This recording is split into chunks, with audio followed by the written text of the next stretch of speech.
اللہم صلی علی محمد وعلی آل محمد کما صلیت علی ابراہیم وعلی آل ابراہیم. ان کی عظمت بڑھا دی، اس لیے کہ جب وہ آزمائش سے گزر کر کے آئے پھر جو آسانی دی. میرے نبی پاک صلی اللہ علیہ وسلم نے دین ابراہیمی کی بہت ساری چیزوں کو رکھا، کہا میں ملت ابراہیمی پہ ہوں. جب کوئی مشکلات کو عبور کر کے آتا ہے، جب کوئی تکلیفیں سہ کر کے آتا ہے، اس کے لیے جو اجر ہوتا ہے، اس کے لیے جو پھر اللہ کتنی ذرا بڑی توجہ کیجئے گا. لوگ سمجھتے ہیں فلاں آدمی مشکل میں ہے تو شاید مشکل میں ہی رہے گا، فلاں آزمائش میں ہے تو شاید میرا اللہ فرماتا ہے ایک مشکل دے کے میں 2 آسانیاں بھی دوں گا. تم مشکل دیکھ رہے ہو، مشکل نہ دیکھو، وہ جو اس کو بعد میں آسانی آنے والی ہے، اور ڈبل جو میں اس پر نعمت کرنے والا ہوں اس کو دیکھو. حضرت یوسف کو بھائیوں نے کنویں میں ڈال دیا تھا، اور جب کنویں سے نکلے تو مصر کے بازاروں میں بکے، اور پھر زلیخا نے الزام لگایا تو حالات بگڑ گئے. حضرت یوسف کو جیل جانا پڑا. کتنی کٹھن زندگی تھی، لیکن میرے مالک کو کچھ اور ہی منظور تھا. کنویں میں گرنے والے، بازار میں بکنے والے، جیل میں جانے والے، الزام لینے والے جناب یوسف کو رب کریم نے اسی مصر کا بادشاہ بنا دیا. اللہ پاک نے اسی مصر کا حکمران بنا دیا. یاری تیری سونا ہے پر ازمیشاں تیریاں اگ، اے سونا پرکھیا جاوند آئی پہلو نال اگاں دے لگ. اس کے لیے تھوڑا سا جتن کرنا پڑا، تھوڑے کٹھن حالات سے گزرنا پڑتا، تھوڑی آزمائشوں کا روپ دیکھنا پڑتا. ہم چاہتے ہیں کہ ہمیں چھیڑے کوئی نہ کوئی تکلیف نہ آئے، کوئی آزمائش. یہ ہو نہیں سکتا میرے بھائی. نامی کوئی بغیر مشقت نہیں ہوا. 100 بار جب عقیق کٹا تب جا کر نگی ہوا. ہم چاہتے ہیں کہ ہمیں کچھ بھی دقت نہ آئے، مشکلات نہ آئے. اور مشکلات تو انسان کو سنوارتی ہیں بھائی، وہ تو نکھارتی ہیں. کبھی پوچھا کرو جا کر کے کسی گندم کے دانے سے کہ تو کہاں کہاں سے ہو کے آیا ہے، کہاں کہاں سے نکل کے آیا ہے، تو وہ بتلائے گا کہ بڑے مشکل مراحل سے گزرا ہوں، اور پھر اللہ نے مجھے طاقت دی ہے کہ میں انسان کے وجود کا حصہ بناؤں. تو بھائی کٹھن مراحل، آزمائشیں، تکلیفیں، یہ انسان کو بڑا انسان بنا دیتی، یہ اس کے لیے ترقیوں کا پیش خیمہ ہوتی. ہمارے جوان پریشان ہو جاتے ہیں. عورتیں خاص کر کے اس بات پہ توجہ کریں، وہ بڑی جلدی غم لے جاتی ہیں. وہ کہتی ہیں جانے میرا کچھ ہوگا ہی نہیں، جانے میرا کچھ ہو ہی نہیں سکتا. میرے بھائی درجنوں اور بیسیوں لوگ ایسے ہیں جن کی اولادیں نہیں تھی، لیکن نام ان کا ان سے بھی زیادہ ہے جو بڑے بڑے صاحب اولاد. حضرت خواجہ معین الدین اجمیری کو جانتے ہیں آپ لوگ؟ نہیں، جو جانتے ہیں وہ بولے. جانتے ہیں جی؟ لو جی، کافی سارے جانتے ہیں، تھوڑے جی رہ گئے نا. جانتے ہیں نا خواجہ صاحب کو؟ ان کے کسی بیٹے کو جانتے ہوں؟ نہیں جانتے، نہیں جانتے، نہیں جانتے آپ ان کے بیٹے کو. حضرت خواجہ معین الدین اجمیری رحمت اللہ تعالی علیہ کے بیٹے کو نہیں جانتے، لیکن ویسے آپ ہندوستان میں کسی آدمی کو چھیڑ کے دیکھیں، وہ کہے گا میں خواجہ صاحب کا روحانی بیٹا ہوں، میں اولاد. حضرت غوث اعظم رضی اللہ تعالیٰ عنہ کی اولاد کو کم لوگ جانتے، لیکن آپ ویسے کسی کو پوچھ کے دیکھیں 11ویں والا پیر کون ہوتا ہے، ہر آدمی ہاتھ اٹھا کے بتائے گا خدا کے فضل سے ہم پر ہے سایہ غوث اعظم کا، ہمیں دونوں جہاں میں ہے سہارا غوث. لوگ جھوم کے بتلائیں. میرے بھائی یہاں لوگ پریشان ہو جاتے ہیں کہ اولاد ہوگی تو یہ ہوگا، فلاں ہوگا تو یہ ہوگا. بھائی ایسی کوئی بات نہیں. میرے پاس پیسے ہوتے تو میرا ابا بیماری سے فوت نہ ہوتا. جو مالدار ہوتے ہیں تو کیا وہ بچ جاتے ہیں؟ حضرت اسرائیل انہیں چھوڑ جاتے ہیں؟ او خدا کے بندے تو کیسی بات کر رہا ہے. یاد رکھ، یہ جو آزمائشیں ہوتی ہیں، یہ جو تکلیفیں ہوتی ہیں، یہ جو تھوڑے سے مشکل حالات ہوتے ہیں. حضرت یونس علیہ السلام کی دوستی ہوگی حضرت جبریل امین سے. جناب جبریل ملنے آئے. حضرت یونس علیہ السلام فرمانے لگے جبریل میرا دل کرتا ہے مجھے اس بندے کی ملاقات کرا جو اللہ کا سب سے زیادہ عبادت گزار بندہ ہے. حضرت جبریل امین لے گئے دور دور فلسطین کے علاقے میں، اور لے جا کر ایک بندے سے ملاقات کرائی جس کی دونوں آنکھیں بھی کوئی نہیں تھی، دونوں بازو بھی کوئی نہیں، دونوں پیر بھی کوئی نہیں. اور اس بندے کی زبان پر لفظ بڑا کیا جاری تھے، یا اللہ تیرا شکر ہے، یا اللہ تیرا، بول کے کہیے یا اللہ تیرا، اے اللہ تیرا شکر ہے. شکر شکر کر رہا تھا. حضرت جناب سیدنا یونس علیہ السلام کہنے لگے میں نے تجھے عبادت گزار کو ملانے کو کہا تھا، تو کہاں لے آیا؟ حضرت جبریل کہنے لگے یا یونس، یہ ہر چیز جاننے کے باوجود اپنے رب کی رضا پہ راضی ہے اس وقت دنیا میں نبیوں کے بعد جس سے اللہ سب سے زیادہ پیار کر رہا ہے وہ یہی بندہ ہے. یہ اپنے رب کی رضا پہ راضی ہے. اے تن میرا کنگھی ہووے تے میں زلف سجن دی واواں, تے پوش میرے دی جتی بن جائے تے میں یار دی قدمی آواں. مارو مارو مینوں مار مکاؤ, کوئی عذر نہ پیش لے آواں, تے جے سونا ہی میرے دکھ وچ راضی, جے سونا ہی میرے دکھ وچ راضی, جے سونا ہی میرے دکھ وچ راضی, تے میں سکھ نو چلے ڈاواں. مانا کہ جب اس حال میں راضی ہے تو بس ٹھیک ہو گیا, ٹھیک ہو گیا. وصل اچھا ہے نہ فراق اچھا ہے, بس جس حال میں محبوب رکھے وہی حال اچھا ہے. بس جس حال میں انہوں نے رکھا بات ٹھیک ہو گئی. اس میں اب انسان شکوا کرتے پھرے کہ یہ کس طرح ہے وہ کس طرح, اپنے آپ کو مطمئن رکھا ہے. مشکل کے بعد جو آسانی حضرت لقمان حکیم, ان کے نام پر قرآن مجید کی پوری سورت ہے. حضرت لقمان حکیم علیہ رحمہ آپ اپنے بیٹے کو نصیحت کر رہے تھے. کہنے لگے بیٹا کو مشکل آئے تو گھبرانا نہیں, کو مشکل آئے تو کرے بیٹوں کو سمجھ آ جائے کہ مشکل آئے تو, سمجھ آ رہی ہے بات کی, مشکل آئے تو. اور کیا خوبصورت جملے, بیٹے کو بٹھا کے کہتے ہیں بیٹا چھوٹی مشکل آئے گی تو اللہ بڑی مشکلات آسان کر دے گا. سمجھو چھوٹی مشکلات آئیں تو اللہ نے بڑی مشکلیں اس نے آسان کر دی. اور آپ کو بتاؤں اصل انسان ہوتا ہی وہ ہے جو مشکلوں میں جینے کا ڈھب سیکھ جاتا ہے, وہ بن جاتا ہے, جو کرب کے حالات میں جینے کا سلیقہ سیکھ جاتا ہے. اپنے بچوں کو یہ سمجھانا, حضرت لقمان بیٹے مشکل آئے تو گھبرانا نہیں, بڑی کو ٹال دیتی ہے, وہ نیکی کا اور آسانی کا پیش خیمہ ہوتی ہے. اللہ اس کے بعد آسانی سمجھا رہے ہیں. کچھ دنوں کے بعد کہنے لگے آؤ فلاں اللہ کے نبی کی ملاقات کو چلیں, فلاں نبی علیہ السلام سے ملنے چلتے ہیں. اس زمانے میں جو نبی تھے ان سے ملنے چلے گئے. بیٹے کو بات یاد تھی, گھوڑے پہ بیٹھے, امام ابن جوزی نے اس کو لکھا ہے.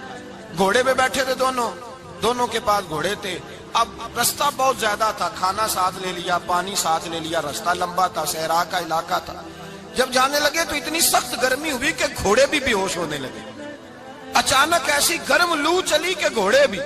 اب دونوں باپ بیٹا جو تھے وہ بڑی جوش میں تھے کہ جانا ہی جانا ہے. گھوڑے سے اتر کر کے پیدل چلنے لگے.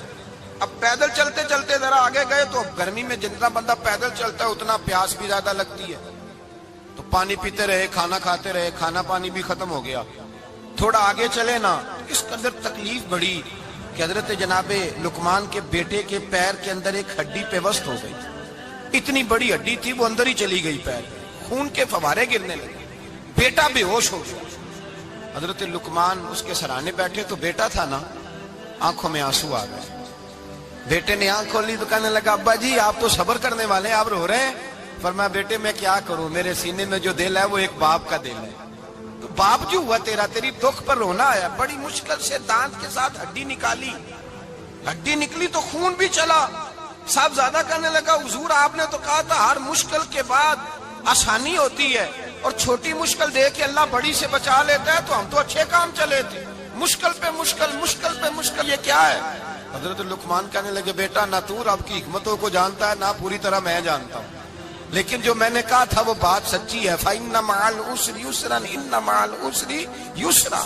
اللہ ہر مشکل کے بعد آسانی عطا فرمائے گا. اور فرمایا میرا ایمان ہے کہ ضرور عطا فرمائے گا.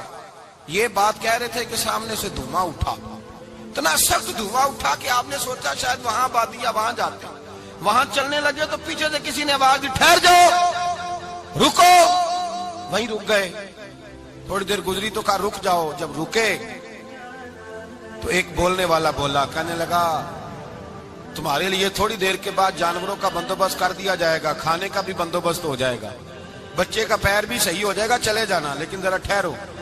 حضرت لقمان کہنے لگے بولنے والے تو کون ہے؟ تو کہنے لگے میں اللہ کا فرشتہ ہوں, میں اللہ کا فرشتہ ہوں. کہا اللہ کے فرشتے اور یہ سارا کچھ کیا ہے؟ تو فرشتہ کہنے لگا اصل بات یہ ہے کہ سامنے بستی پر مجھے عذاب نازل کرنے کا حکم ملا تھا, آپ بڑی تیزی سے آ رہے تھے. میں نے رب سے دعا کی کہ اللہ اس باپ بیٹے کی غلطی کوئی نہیں, مہربانی فرما.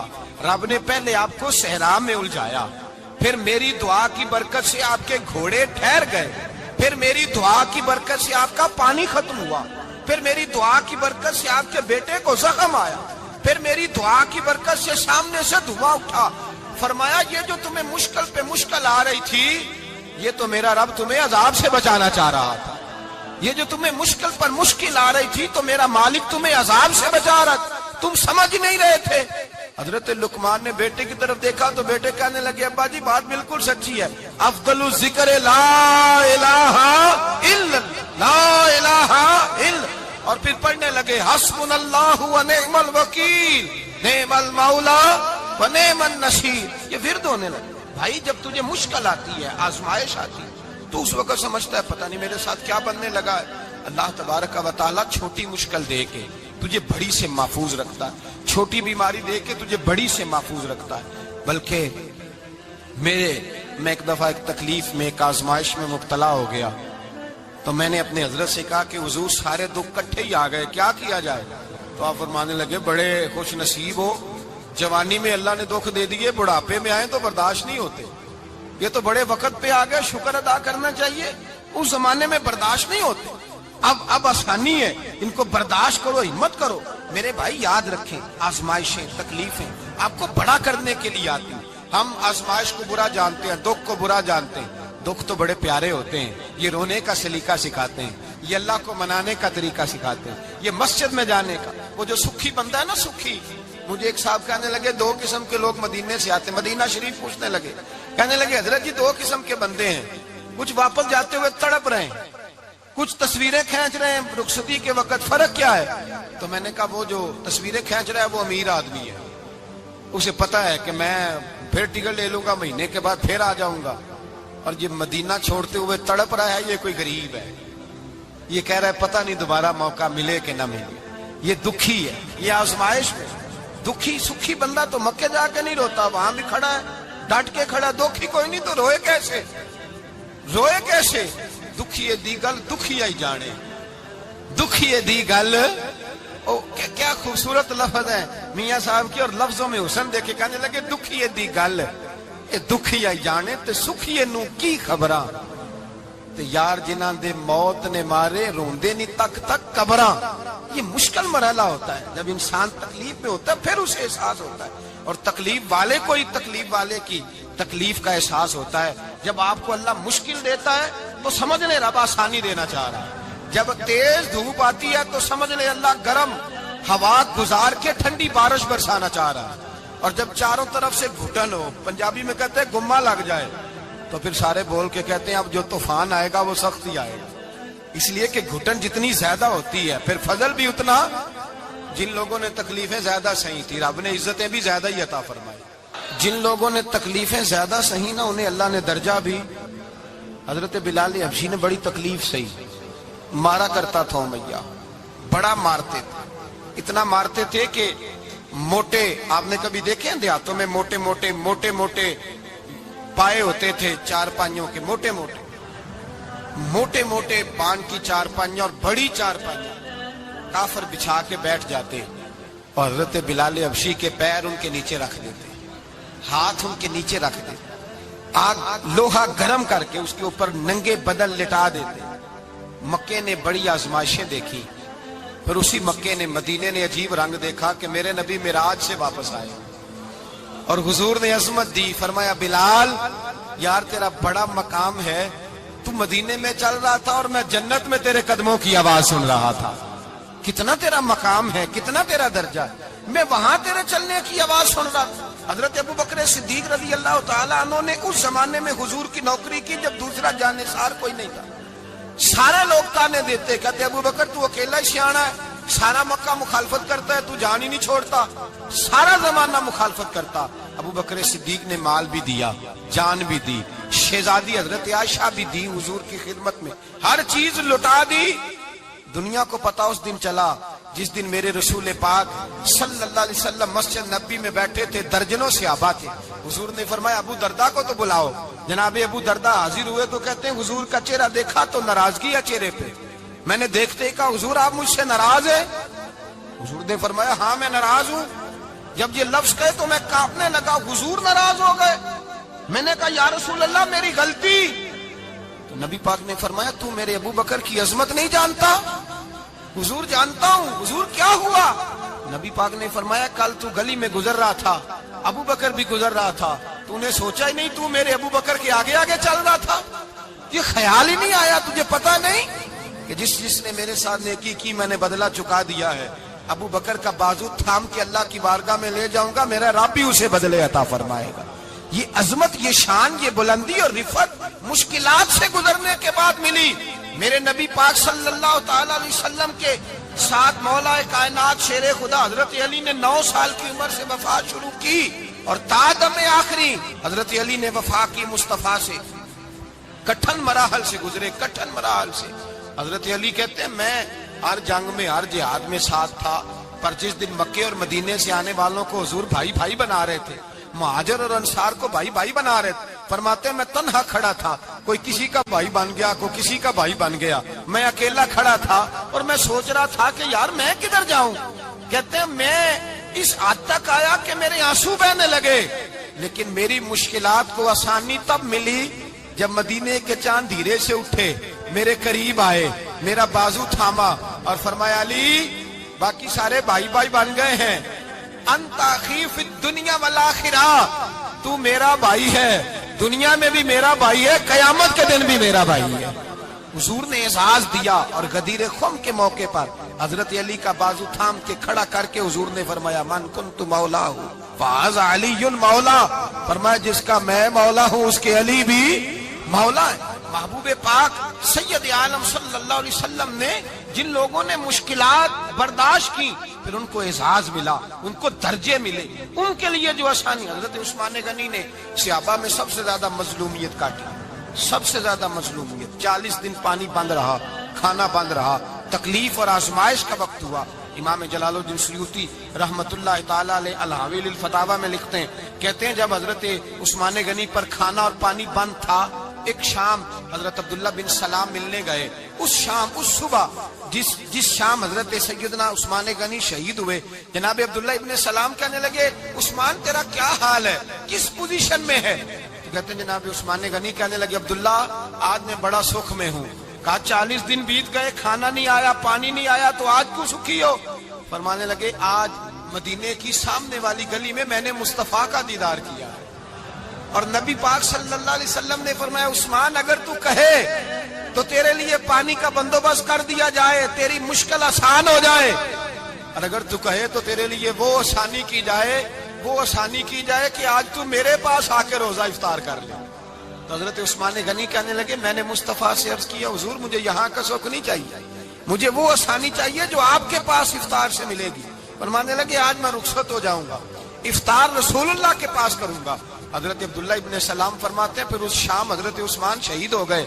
لوگ کہنے لگے عثمان شہید ہو گئے، اور میں کہنے لگا نہیں، انہوں نے جا کے نبی پاک کے دسترخوان پہ روزہ افطار کر لیا ہے، روزہ افطار۔ بھائی پھر بعد میں جو آسانی ملی ان لوگوں، جو ان لوگوں کو درجات نصیب ہوئے، کٹھن۔ حضرت عبداللہ مزنی حضور کے غلام تھے، قبیلہ مزن کے رہنے والے، والد فوت ہو گئے، چچا نے پالا تھا، اسلام قبول کر لیا۔ جس آدمی میں حوصلہ پیدا ہو جائے نا، ساری دنیا اسی کی ہے، اس کا سب سے گزارا ہو جاتا ہے۔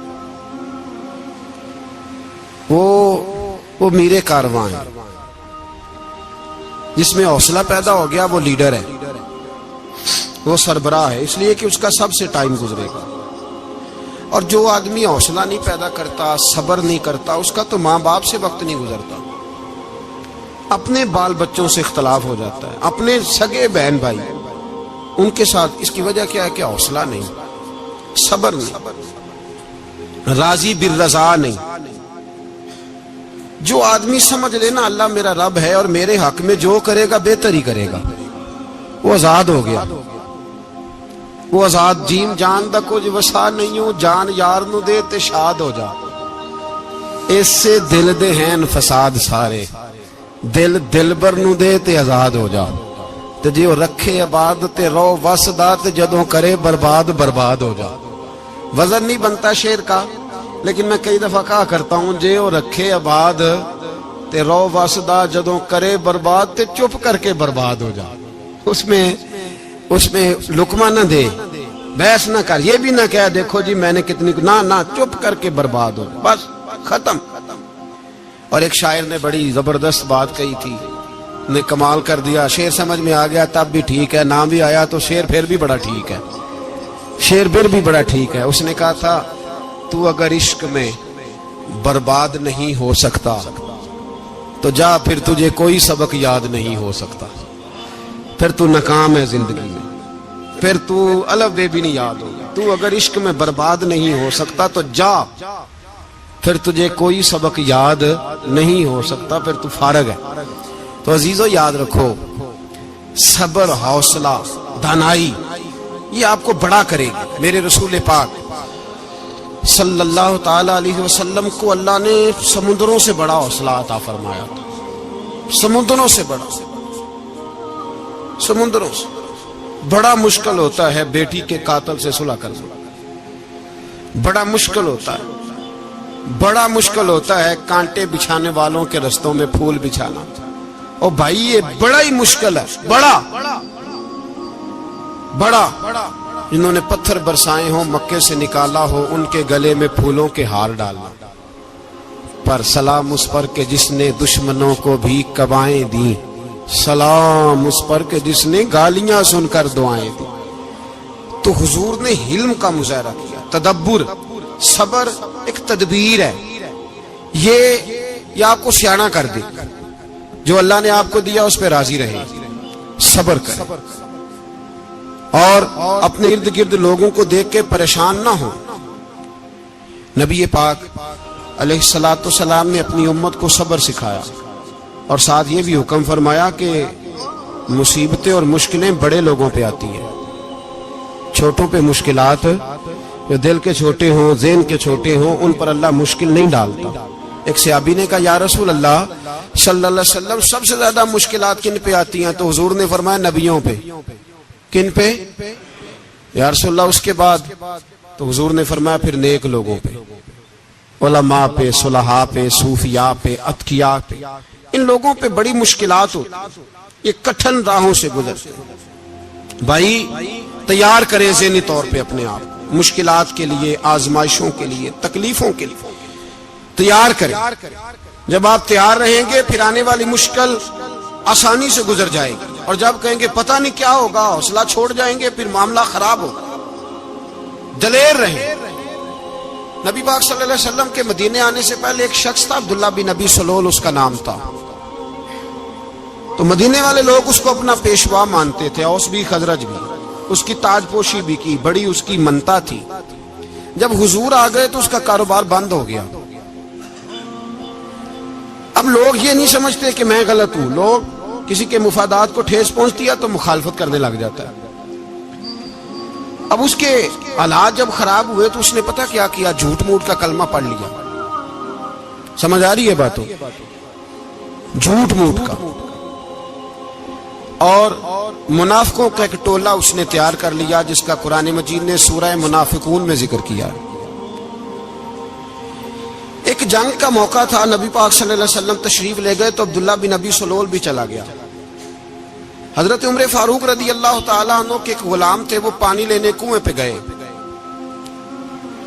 ادھر سے انصار میں سے, چونکہ حضرت عمر کے غلام مہاجر تھے, انصار میں سے ایک شخص پانی لینے پہلے سے آیا ہوا تھا. پانی بھرنے میں کوئی اختلاف ہو گیا, جھگڑا ہو گیا, مار کٹائی تک نوبت آ گئی.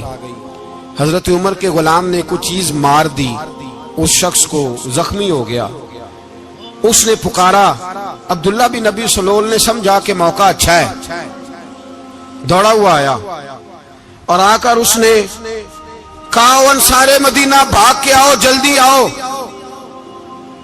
اور بڑے غلط جملے استعمال کیے. کہنے لگا اگر ان لوگوں کو تم اپنا بچا کچا کھانے کو نہ دیتے مہاجروں کو, تو آج یہ تمہارے سر پہ نہ بیٹھتے. معاذ اللہ ایسی باتوں پہ کہا کریں. بولے یہ روزمرہ کی گفتگو میں عادت بنائیں, کوئی ایسی بات کرنی ہو تو معاذ اللہ استغفر اللہ کہہ کے کرنی چاہیے. اس نے کہا کہ معاذ اللہ اب ان کو بچا کچا نہ دیں تو یہ ہمارے سر پہ نہ بیٹھتے. شور کیا اس نے. ہمارے ہاں بھی سیانے بندے پنچایت کے لوگ وہ کہتے ہیں تو اس برادری کے بچے سے ہی مار کھا ہے, پتہ ہی نہیں چلا, جا اسے مار کے آ, سر پھاڑا, یہ کار پھوڑ دے اس کا سر, اور دیکھ میں دیکھ لوں گا بعد میں جو ہوگا. یہ عقل مند لوگوں کے مشورے نہیں، یہ جاہل لوگوں کے مشورے. ناراض نہ ہونا، پر یہ نبی پاک صلی اللہ علیہ وسلم نے فرمایا ہے، حضور کا فرمان ہے. یہ کن لوگوں کا کام ہے؟ بول کے بتائیں، بول کے. پڑھے لکھے سیانے بندے اس طرح کے مشورے یہ بالکل نہیں دیتے، جاہلوں کا کام. پکارا، مہاجر سارے اکٹھے ہو گئے، انصار سارے آ گئے. اور جب انصار آئے تو مہاجرین کو بھی پکارا، مہاجر بھی آ گئے. اب وہ گتھم گتھا ہونے لگے تو کسی نے جا کے محبوب پاک کے کان میں کہا، یا رسول اللہ وہاں تو مہاجر انصار لڑنے لگے. وہ پرانی لڑائیاں پھر سے جاگ گئی ہیں. نبی پاک تشریف لائے، حضور نے وہاں لفظ بیان کیے، فرمایا یہ تم نے کیا جاہلوں جیسا کام شروع کیا ہوا ہے؟ یہ کون سا کام ہے؟ اللہ کرے ہم سب اس کام سے باز آ جائے، آمین تو کہنا. اور تو اس برادری دے منڈے کوئی مار کھائے. برادری کیا ہوتی ہے؟ برادری تو تعارف کے لیے. اونچ نیچ کہاں سے آ گئی؟ کہا میرے رسول پاک علیہ الصلوۃ والسلام نے فرمایا تم جاہلوں جیسے کام کر رہے ہو. صلح کرائی، بات رفع دفع کرائی، لوگ چلے گئے، معاملہ ٹھنڈا ہو گیا. لیکن عبداللہ بن سلول نے کہا کہ میں یہ موقع خالی نہیں جانے دوں گا. پھر گیا وہ اور جا کے انصار مدینہ سے کہنے لگا ایک دفعہ جا لینے دو مدینے، تم نے میری بات نہیں نہ سنی. جو وہاں بڑے سردار بیٹھے ہیں ان سے بات کروں گا، اور معاذ اللہ ثم معاذ اللہ ہم ان بے عزت لوگوں کو مدینے سے نکال دیں گے، وہاں صرف عزت والے رہیں گے. یہ غلط جملے اس نے ادا کیے جس کو قرآن پاک نے سورہ منافقون میں بیان فرمایا ہے. اس نے یہ بات کی. ایک صحابی تھے حضرت زید رضی اللہ تعالیٰ عنہ، وہ سن رہے تھے. آ کے عرض کی یا رسول اللہ صلی اللہ علیہ وسلم، عبداللہ بن ابی سلول تو اس طرح کہہ رہا ہے کہ مدینے جا کے عزت والے دوسروں کو نکال دیں گے، اور تم اگر اپنا بچہ انہیں نہ دیتے تو معاذ اللہ آج یہ ایسا نہ کرتے. حضرت عمر نے بھی سن لیا. حضرت عمر نے بات سن لی، تلوار نکالی اور دوڑے. حضور نے بازو پکڑا، فرمایا کدھر جا رہے ہو؟ کہا یا رسول اللہ اگر آج سزا نہ دی تو کل اور بات بھی کرے گا، اور اگر آج ایک قتل ہو گیا تو باقی سیانے بن جائیں گے. یا رسول اللہ مجھے چھوڑے، میں ماروں گا.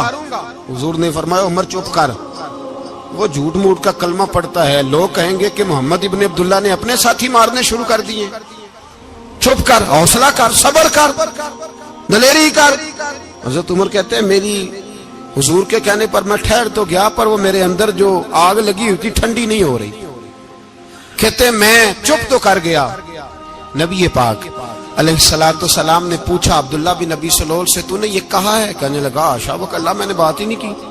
ہاں. اب لوگ کہنے لگے کہ زید تو نوجوان ہے تو یہ بوڑھا آدمی ہے، چلو صحیح کہتا ہوگا. حضور بھی خاموش ہو گئے. اللہ پاک نے قرآن مجید نازل فرما دیا.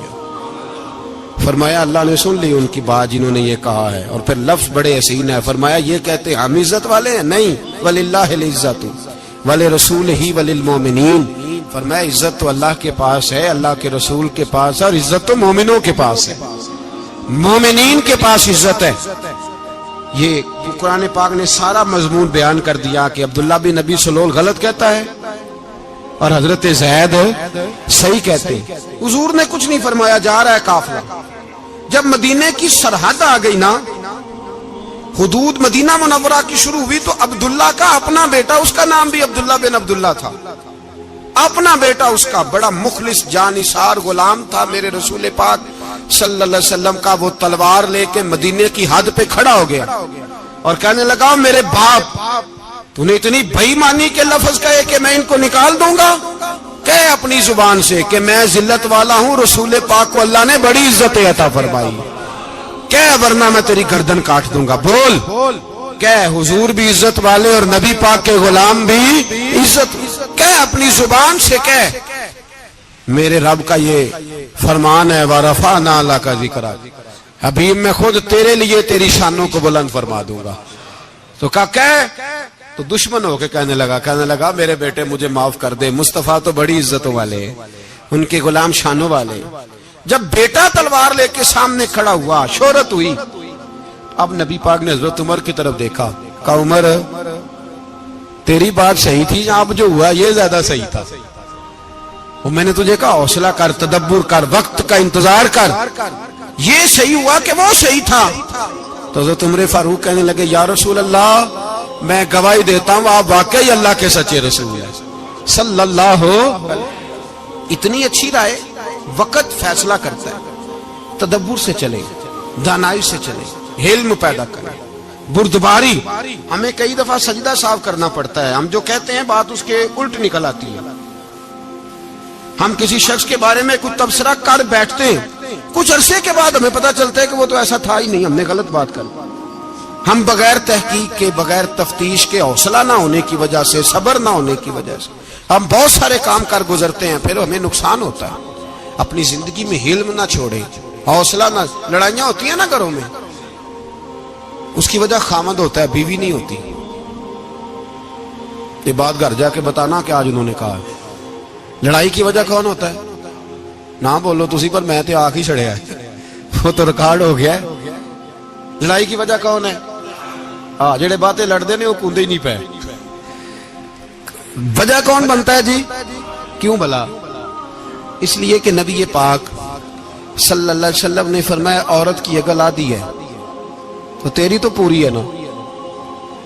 جس کا مطلب ہے لڑائی اگر بچ سکتی تھی تو مرد کی وجہ سے بچ سکتی تھی, گھر میں امن ہو سکتا تھا.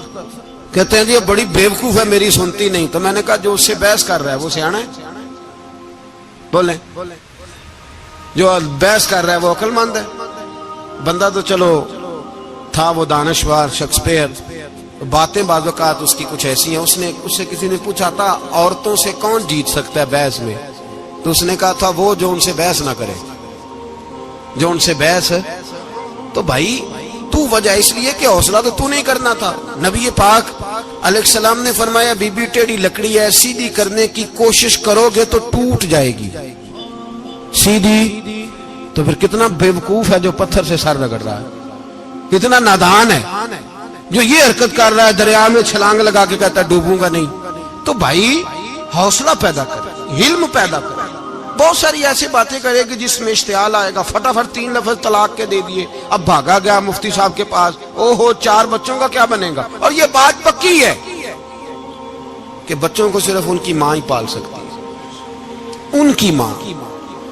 اور بات مجھے نہیں بھولتی, ایک شخص نے بیوی کو طلاق دے کے دوسری شادی کی. اس کا بیٹا تھا 10 سال کا. تو اس نے اپنے بیٹے سے کہا کہ بیٹے بتا پرانی اماں صحیح تھی یا یہ صحیح ہے؟ اس نے کہا نہیں ابا وہ تو جھوٹ بڑے بولتی تھی, یہ صحیح ہے. وہ جھوٹی تھی, وہ جھوٹ بڑے بولتی تھی میری سگی اماں, یہ سچ بولتی ہے. اس نے کہا وہ کیسے؟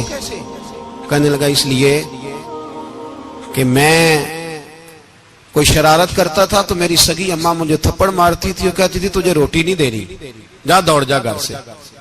تو میں دوڑ جاتا تھا تو جھوٹ بولتی تھی نہیں دینی, پھر آدھے گھنٹے کے بعد مجھے ڈھونڈنے لگ جاتی تھی, ڈھونڈ کے لاتی تھی, پھر میری منت کرتی تھی, پھر مجھے کہتی تھی نہ مجھے ستایا کر, پھر میرا ماتھا چومتی تھی, پھر میری مرضی کا کھانا بنا کے دیتی تھی, پھر میرے منہ میں لقمے ڈالتی.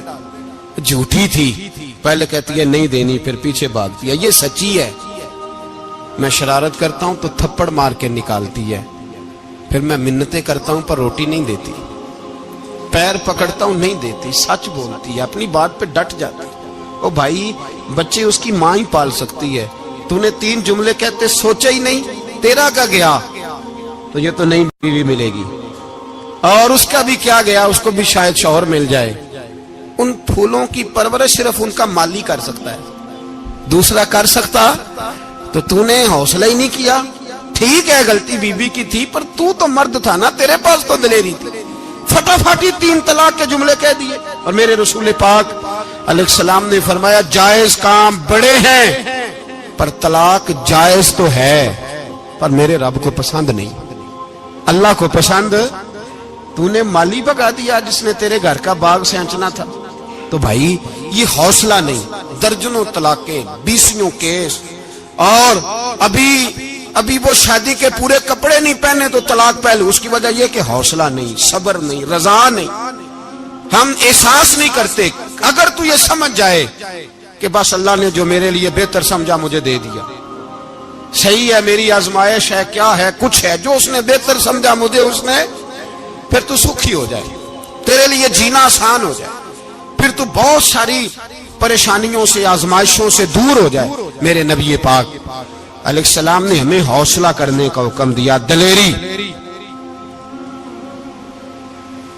2-3 سال شاید پچھلے سال یا اس سے پچھلے سال حج کے موقع پہ نا, ہمارے پاکستان میں تو بڑے بڑے انوکھے واقعات ہوتے ہیں. سننے سے کیا, میں کہتا ہوں وہ عبرت کے لیے ہوتے ہیں. جعلی ویزے لگوا دیے حج کے کسی ایجنٹ نے, اللہ کے مہمانوں کو بھی لوگ لوٹ لیتے ہیں. معاذ جعلی ویزے لگوا دیے, اور مزے کی بات یہ ہے کہ پاکستانی ایئرپورٹ سے گزر بھی گئے وہ ویزے والے, اور احرام باندھے لوگ جدے پہنچ گئے. 4 آدمی تھے, انہوں نے ویزا دیکھا تو کہا نکلی, آپ کو واپس جانا پڑے گا. اگلی فلائٹ سے وہ لوگ واپس آئے. آپ مجھے بتائیے, ان کی جب وہ چھوٹے چھوٹے کلپ آئے, میڈیا نے ان کی باتیں سنی تو ان کے آنسو نہیں تھمتے تھے. ایک آدمی احرام باندھ کے گیا ہے, معمولی سمجھتے ہیں آپ؟ میرے جیسا غریب آدمی کبھی اس نے ارادہ کیا اور مدینے جانے کا لیٹ ہو جائے تو کلیجہ پھٹنے کو آتا ہے. کچھ مجبوریاں پیروں میں آ جائے, نہ جا سکے تو پتہ نہیں کتنی توبہ کرنے کو دل کرتا ہے کہ کہیں غلطی تو نہیں ہو گئی, کوئی ایسی بات تو نہیں نکل گئی. یقین کرے طبیعت پریشان ہو جاتی, یار کوئی ایسا کام تو نہیں ہوگا جس کی وجہ سے یہ بات ہوئی. 4 آدمی لوٹ آئے, حالات خراب ہو گئے, لوگ رو رو کے قصے سناتے تھے. لیکن میرے رسول پاک علیہ السلام کا حوصلہ دیکھو. حضور کعبے کا بھی کعبہ, حضور مالک, حرم کے مالک مطلق, جن کے صدقے اللہ نے کعبہ کو بیت اللہ بنایا. حاجیو آؤ شہنشاہ کا روضہ دیکھو, کعبہ تو دیکھ چکے, اب کعبے کا بھی کعبہ دیکھو. حضور 1400 صحابہ کو لے کے گئے عمرہ کرنے. مقام حدیبیہ پر پہنچے تو کافروں نے روک لیا, ہم عمرہ نہیں کرتے. تو اور میں خادم اور جو وارث و مالک ہیں 1400 صحابہ, ہم نہیں عمرہ کرنے دیتے, واپس جائیے. صلح لکھی جا رہی ہے. صلح کی شرطیں کیا ہیں؟ مکے سے کوئی آدمی غلطی سے بھی مدینے چلا گیا, مکے کا آدمی, تو مسلمان اگر ان کے ظلم سے تنگ آ کے, مکی مسلمان کافروں کے ظلم سے تنگ آ کے مدینے چلا گیا تو مدینے والے واپس کریں گے. اور اگر مدینے سے کوئی شخص غلطی سے بھی مکے چلا گیا تو مکے والے واپس نہیں کریں گے. اتنی سخت شرائط. حضرت عمر غصے سے کانپنے لگے, صحابہ پریشان ہیں, پر میرے رسول پاک نے صبر دکھایا. حوصلہ, تدبر, یہ تدبیر ہے. صبر ایک بہترین تدبیر ہے, اگر کوئی اپنائے تو بہترین طریقہ ہے. حضور نے فرمایا ہمیں منظور ہے, صلح کرو. اور اتنا سخت حکم ہے, کہنے لگے 1400 احرام والے واپس جائیں, بعد میں آنا, اس وقت نہیں عمرہ کرنے دیں گے. میرے نبی پاک علیہ السلام, مجھے بتاؤ, مجھے اور آپ کو دکھ ہوتا ہے, تیاری ہو تو پروگرام رہ جائے, تو اگر احرام باندھا ہو اور اللہ کے رسول نے بندھوایا ہو تو حضور واپس لوٹنے لگے تو کتنی تکلیف کی بات ہے. حضور نے فرمایا چلو آئندہ آئیں گے. معاہدہ لکھا جا رہا ہے, حضرت علی معاہدہ لکھ رہے ہیں. لکھو محمد الرسول اللہ صلی اللہ علیہ, محمد الرسول اللہ صلی اللہ علیہ وسلم اور قریش مکہ کے بیچ معاہدہ. یہ تحریر لکھی جا رہی تھی تو ابو سفیان بول پڑا, کہنے لگا جی ہم محمد رسول اللہ نہیں نکلنے دیں گے, معاذ اللہ, یہی تو ہمارا جھگڑا ہے. اگر آپ کو رسول اللہ مان لیا تو پیچھے رہ کیا گیا, محمد ابن عبداللہ لکھے. حضور نے حضرت علی سے فرمایا رسول اللہ کاٹ کے محمد ابن عبداللہ لکھو. حضرت علی لکھ رہے تھے, محمد رسول اللہ لکھا تھا, فرمایا رسول اللہ کاٹ کے محمد ابن عبداللہ لکھو. تو حضرت علی کہنے لگے حضور مجھے یہ لفظ کاٹنا نہیں آتا, حضور مجھے یہ لفظ کاٹنا. کسی صحابی نے اعتراض نہیں کیا کہ لکھنا آتا تھا, کہا مجھے کاٹنا. حضور نے دوبارہ کہا علی کاٹ دو. یا رسول اللہ مجھے یہ لفظ کاٹنا نہیں آتا. میرے حبیب نے تیسری دفعہ کہا علی کاٹو. تو شیر خدا نے قلم چھوڑا, ہاتھ باندھے اور کھڑے ہو کہنے لگے محبوبہ مجھے تیرے قصیدے لکھنے آتے ہیں, کاٹنے کوئی نہیں آتے, میں مجبور ہوں, مجھ سے نہیں ہوتا. کوشش کرتا ہوں, نہ قلم اٹھتا ہے نہ ہاتھ چلتا ہے. میرے حبیب پاک نے قلم پکڑا اور لفظ رسول اللہ خود کاٹ کے محمد ابن عبداللہ کرایا. بھائی وقت گزر گیا, صلح ہو گئی. یہ تدبر, یہ حوصلہ, یہ تدبیر میرے نبی نے فرمائی. اب تو 1400 کو مکے نے نہ داخل ہونے دیا، لیکن 1 سال ہی گزرا، تھوڑا ہی وقت گزرا، میرے رسول پاک 10,000 کو لے کے مکے میں داخل ہو گئے۔ 10,000 اس نے فائدہ دیا۔ حکمت کیا تھی، تدبر کیا تھا؟ قریش روز لڑائی کرنے آ جاتے تھے، تبلیغ ہی نہیں کرنے دیتے تھے۔ ان سے صلح ہو گئی تو نبی پاک نے کیسر کو خط لکھا، کیسر روم کو، ہرکل کو، دور دراز تبلیغ پھیل گئی، مسلمان 1,00,000 سے زیادہ ہو گئے۔ ان کی طرف سے اب وہ لڑائی بند ہو گئی۔ میرے حبیب پاک علیہ السلام کے حوصلے نے کمال دکھایا، اس تدبیر نے فائدہ دیا امت مسلمہ کو۔ 10,000 کا لشکر لے کے حضور کعبے میں داخل ہوئے۔ کل جو ابو سفیان کہتے تھے نا محمد رسول اللہ لکھنے نہیں دوں گا، آج وہ خود کہہ رہے تھے اشہد ان لا الہ الا اللہ واشہد ان محمد رسول اللہ صلی اللہ علیہ۔ کل جو کہہ رہے تھے کہ میں یہ لفظ نہیں لکھنے دوں گا، آج ابو سفیان کی حویلی میں لاکھوں لوگ، ہزاروں لوگ بیٹھے تھے اور سارے کہہ رہے تھے محمد الرسول اللہ محمد الرسول اللہ محمد الرسول اللہ صلی اللہ علیہ وسلم۔ میرے محبوب کی تدبر نے، فقاہت نے، اور پھر کمال ہوا۔ 1400 کہاں اور 1,44,000 کہاں، 1400 کہاں اور 1,44,000۔ 1400 کو نہیں جانے دیا عمرہ کرنے، میرے رسول پاک 1,44,000 کو لے کے حج کرنے چلے گئے۔ حضور نے حج کیا، ہر طرف لبیک لبیک کی صدائیں بلند ہوئی۔ یہ میرے نبی پاک کا تدبر ہے، حوصلہ ہے۔ اگر وقتی طور پہ حوصلہ کر جاؤ گے، دلیری کر جاؤ گے، آنے والا وقت آسان ہو جائے۔ حوصلہ نہیں، صبر نہیں، سکون نہیں، 2-4 باتیں، یہاں تک کہ لوگ ابا جی کی بات برداشت نہیں کرتے، ایسے جملے کہہ دیتے ہیں جو دوبارہ پلٹ کے نہیں آتے، ماں کو لفظ نہیں بولتے، باپ کی روح تک چھلنی کر دیتے ہیں وہ جملے، لیکن لوگ اس وقت حوصلہ کرنے، اور ہم پنجابی لوگوں نے تو گنجائش ہی بڑی دے دی ہے، کہتے بچہ ہے جے ایک ہی ہے، ایک بھی حوصلہ کرے کی ہے ماشاءاللہ۔ تو اگر جوان ہو گیا تو کہتے ہیں گرم خون ہے، مکہ کم۔ اگر بوڑھا ہو گیا تو کہتے ہیں بوڑھوں میں حوصلہ نہیں ہوتا، نہ بچے میں نہ تو کس میں حوصلہ ہوگا؟ بولے کسی میں بھی نہیں۔ چھٹی سب کو فتویٰ مل گیا نا، یہ بچہ ہے جی، ابھی یہ تو بچہ ہے، آپ تو سیانے بیانے ہیں، یہ بچہ ہے۔ کمال ہو گئی ہے بھائی، کیا مطلب ہے بچہ ہے؟ بچے کو سارا پتہ ہے، ہر چیز اسے آتی ہے، حوصلہ کرنا ہی نہیں آتا، اور پھر کہہ دیا وہ تو گرم خون ہے۔ وہ کیا بات کرتے ہو، گرم خون؟ ابے کے گلے پڑ گیا گرم خون، اس کو کھڑا کرو نا ایس پی کے سامنے اور اس کو مار تھپڑ اس کے منہ پہ، تیرے گرم خون کا پتہ چلے۔ غریب کے یہ گلے پڑ گیا، اس کو کھڑا کرو ایس ایچ او کے سامنے، پھر پتہ چلے گا خون کتنا گرم ہے۔ وہاں بالکل چپ ہے، بالکل خاموش ہے، اور گرم خون اس کا صرف اماں کے لیے، جلال صرف رہ گیا اگر غریب گھر کی بیٹی بیاہ کے لایا تو صرف اس کے لیے۔ کوئی ایسی بات نہیں، ہم بڑے سیانے، ہمارا غصہ بڑا سمجھدار ہے، ہمارا وہ گرم خون بڑا سیانا ہے، وہ جہاں دیکھتا ہے کہ معاملہ ہلکا ہے تو وہاں وہ گرم خون جلال میں، اور جہاں دیکھتا ہے کہ سامنے والا تگڑا ہے تو وہاں وہ گرم خون فوراً ٹھنڈا ہو جاتا ہے۔ حوصلہ پیدا کریں، زندگی حوصلے مند لوگ جیتے، جو حوصلے مند نہیں ہوتے وہ تو زندگی کا 1 سال لطف سے نہیں جی پاتے۔ حوصلہ کریں، مسکرائیں۔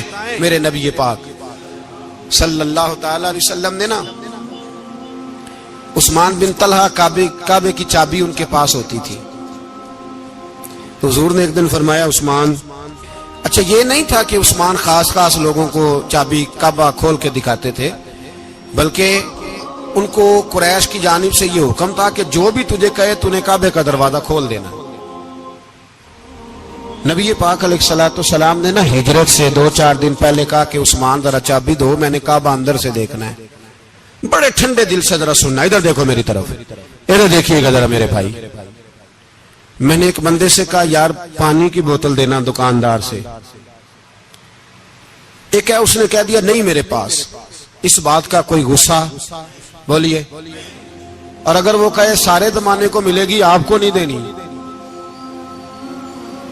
پھر بولے میرا خیال ہے چپ کر کے ہنس کے آ جائیں گے، سوال ہی نہیں پیدا ہوتا۔ ہم کہیں گے مجھے نہیں نہ دینی، تو نے تو دکان اٹھا یہاں سے، بند کاری سے، کیا مطلب ہے سب کو دینی ہے تجھے نہیں دینی؟ کیا معنی ہے اس کا؟ لے کے جاؤں گا، جھگڑا ہوگا، بحث کریں گے۔ عثمان بن طلحہ سے حضور نے فرمایا دروازہ کھولو، کعبہ دیکھنا ہے۔ عثمان کہنے لگا میں ساری دنیا کو دکھاؤں گا، آپ کو نہیں دکھاؤں گا۔ کتنی سخت بات ہے، پر قربان جائیں رسول اللہ کے حوصلے پہ صلی اللہ علیہ۔ عثمان کہتے ہیں میں نے یہ بات کی تو نبی پاک مسکرانے لگے، اور میں اچھا نہیں دینی، نہیں دینی، تو حضور نے نا مسکرا کے اور میری کمر پہ تھپکی دی، فرمایا اچھا یاد رکھنا یہ چابی میں تجھ سے لے لوں گا، اور جس کو میرا دل کرے گا میں اس کو دوں گا۔ عثمان کہتے ہیں روز رات کو نبی پاک کے یہ جملے میرے کانوں میں گونجا کرتے تھے، گونجتے تھے کہ حضور نے فرمایا۔ کہتے ہیں جس دن پتا چلا نا نبی پاک 10,000 کا لشکر لے کے آ رہے ہیں، تو ابو سفیان میٹنگیں کر رہے تھے، مکے کے سارے سردار تیاری کر رہے تھے، اور میرے کانوں میں ایک ہی لفظ تھا کہ حضور نے فرمایا میں چابی لے لوں گا، پھر جس کو میں چاہوں گا اسے دوں گا۔ عثمان کہتے ہیں حد ہو گئی، وقت گزر گیا، حضور آ گئے، طواف فرمایا، اور طواف کے بعد میرے نبی پاک علیہ السلام نے فرمایا بلاؤ نا ذرا عثمان کو۔ عثمان کہتے ہیں میں چابی لے کے آیا تو دوسرا جملہ کوئی نہیں۔ ساڈے نا کوئی بندہ مشورہ دے وہ نہ منیے تے جے کام مونج ہو جائے نا، جن جو نے مشورہ دیتا سی تے وہ نال ہی غوث پاک بن جاندا ہے۔ تینوں آکھیا سی نا، فوراً ہی داتا علی اجمیری ہو جاندا ہے۔ وہ کہندا تینوں پتہ نہیں میں کڈا ولی اللہ، تینوں میں آکھیا سی نا انج نہ کر، اور بندہ پریشان ہوتا ہے کام الٹ ہو گیا، اور لاگوں آکھی جاندا ویکھو جی میں تے تانوں پہلوں ہی آکھیا سی جی۔ عجیب بات ہے، شیخ چلی کی طرح پیچھے پڑ جائے گا، میں نے تو پہلے ہی کہا تھا۔ او بس کر یار، اب تو خواجہ معین الدین اجمیری ہو گیا، بس کرو۔ مشورہ ہی ہوتا ہے، کسی کا مل جاتا ہے اور کسی کا نہیں لیا جاتا۔ فوری طور پہ بندہ اٹھ کے نہ تو ولایت کی چوتھی سیڑھی پہ چڑھ جائے گا، کہے گا میں تو ابدال وقت ہوں، میں کتبے دہراؤں، میں نے تجھے کہا نہیں تو اب بس کر یار۔ کئی دفعہ مشورے صحیح ہوتے ہیں، کئی دفعہ صحیح۔ بولیے نبی پاک صلی اللہ علیہ وسلم کی احد کے دن خواہش یہ تھی کہ اندر رہ کے لڑنا ہے۔ جوان صحابہ نے کہا باہر جا کے لڑائی کرنی ہے، حضور نے باہر جا کے جنگ کی، بظاہر مسلمانوں کو شکست ہوئی۔ حضور نے ایک دفعہ نہیں کہا کہ میں نے تمہیں کہا نہیں تھا اندر رہنا ہے، بس ہو گیا جو ہو گیا۔ اب اس میں فٹافٹ اگلے کو حوصلہ دو، کوئی عرض نہیں یار۔ نبی پاک سب بولیے صلی اللہ علیہ وسلم، میرے حبیب پاک علیہ الصلوۃ والسلام نے نا کہا عثمان کو بلاؤ۔ عثمان آئے تو عثمان کہتے میں نے چابی دی تو میں تیار تھا، میں تیار تھا کہ اب میری بات ہوگی اور رسوائی ہوگی، لیکن کہتے ہیں قربان جائیں مصطفیٰ نے تو یہ جملہ بھی نہیں کہا کہ میں نے تجھے کہا نہیں تھا، یہ بھی نہیں کہا۔ حضور نے چابی لی، کعبے کے بت صاف کیے، نماز پڑھی، واپس آئے، فرمایا عثمان میرا وعدہ تھا تیرے ساتھ کہ جس کو میں چاہوں گا چابی دوں گا، یہ لو چابی میں تجھے ہی دینا چاہتا ہوں، لے لو رکھ لو۔ عثمان کہتے ہیں وہ چابی نہیں میرے طرف آ رہی تھی، میری طرف ایمان آ رہا تھا، وہ چابی نہیں آ رہی، ایمان آ رہا تھا میری جانب۔ کہتے ہیں میرے ہاتھوں میں چابی آئی اور میری زبان پہ کلمہ توحید جاری ہو گیا۔ بھائی تدبر، حوصلہ، صبر، رضا، ہمیں تو ٹائم بھی نہیں گزارنا آتا۔ گھر کا ماحول، گھر کے اندر رہ کے لوگ دکھی ہیں، اس لیے کہ ہماری طبیعتوں میں حوصلہ نہیں، ایک منٹ کے لیے نہیں، ایک سیکنڈ کے لیے بھی ہم یہ برداشت نہیں کرتے کہ چلو تھوڑا انتظار کریں، وقت کو دیکھیں، موقع کو دیکھیں۔ میرے نبی پاک علیہ الصلوۃ والسلام پہ اتنی مصیبتیں آئیں کہ پہاڑ پہ آتی تو وہ ریزہ ریزہ ہو جاتے، لیکن کسی مقام پر بھی حضور علیہ الصلوۃ والسلام شکوہ کرتے نظر نہیں آتے۔ ہم غریبی کا رونا روتے ہیں، ہر چوتھا آدمی کہتا ہے بڑا غریب ہوں، لیکن میرے نبی پاک علیہ الصلوۃ والسلام نے چوتھے دن کھجور کھائی، سرکہ کھایا ہے، اور موٹے بان کی چارپائی پہ آرام کیا۔ حضرت عمر نے کہا حضور کتنی تکلیف ہے؟ فرمایا عمر کوئی تکلیف نہیں، تھوڑا سا تو وقت ہے، جنت میں جائیں گے، ساری نعمتیں اللہ نے ہمارے لیے تیار کی ہوئی ہے۔ راضی بالرضا، راضی بالرضا، کوئی کسی قسم کا مسئلہ نہیں۔ ہمیں آزمائشیں آتی ہیں، تکلیفیں آتی ہیں، بیماریاں آتی ہیں، لوگ چھوٹی چھوٹی بات پر پریشان ہو جاتے ہیں، ذرا سی بات پر شکوہ کرتے ہیں۔ میرے رسول پاک علیہ السلام نے فرمایا جب میرا رب کسی کو بیمار کرتا ہے تو 2 فرشتوں کو بھیجتا ہے، جاؤ میرے بندے کی تیمارداری کر کے آؤ۔ اللہ اکبر،